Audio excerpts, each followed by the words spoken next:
Mahal, sana maalala mo palagi ang mga sinasabi ko, na andito lang ako basta't para sa'yo. Ikaw ang kailangan, sana paniwalaan.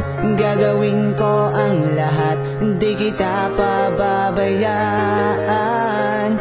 Ikaw ang kailangan, sana paniwalaan. Kumapit ka lang dahil di kita bibitawan. Hawakan mo lang aking kamay, sa paghakbang tayo'y sabay. Kapag kasama ka, kay ganda nitong buhay.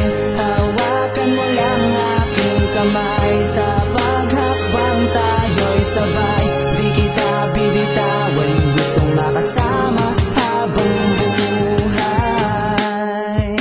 Kahit anong mangyari, isa-isip mo palagi, napakaingatan ko ang bigkis mistulang tali na nagmula sa dalawang pusong may nakaukit na pangalan, na nabuo at pinagtibay dahil nga nagmamahalan. Hindi ko hahayaan na mabasura at masayang, at hindi iindahin ng mga balakid at mga harang. Sabay nating lakarin ng makipot na daanan, madiliman at matarik, hindi kita pwedeng iwanan. Kung kinakailangan maghintay 5 taon, yakang-yakang magtiis at gagawin ko yun. Dahil kung para lang sa'yo lahat ay kakayanin ko. Tandaan mo lang palagi mga sinasabi ko, na ako'y sayo, walang iba di pagpapalit. Higpitan mo lang ang paghawak sa kamay ko ay kumapit, at sabay nating harapin ng mga hamon at problema. Arishlin, mahal kita, ayoko nang bitawan ka. Hawakan mo lang aking kamay, sa paghakbang tayo'y sabay. Kapag kasama ka, kay ganda nitong buhay.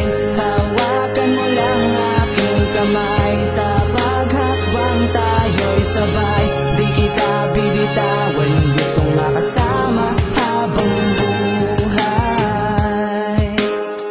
Yo, gusto ko lang sabihin, mahal kita.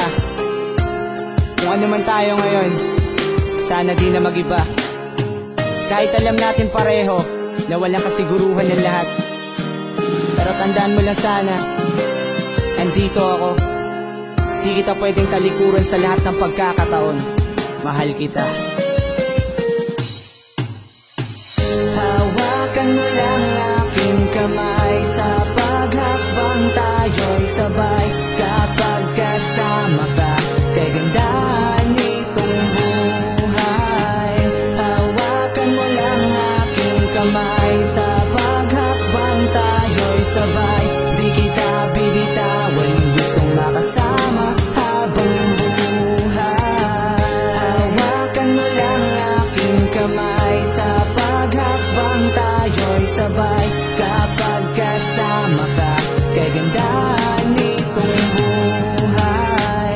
Hawakan mo lang aking kamay, sa paghakbang tayo'y sabay. Di kita bibitawan, gustong makasama habang buhay. Victorious LA 2012, Venom Records.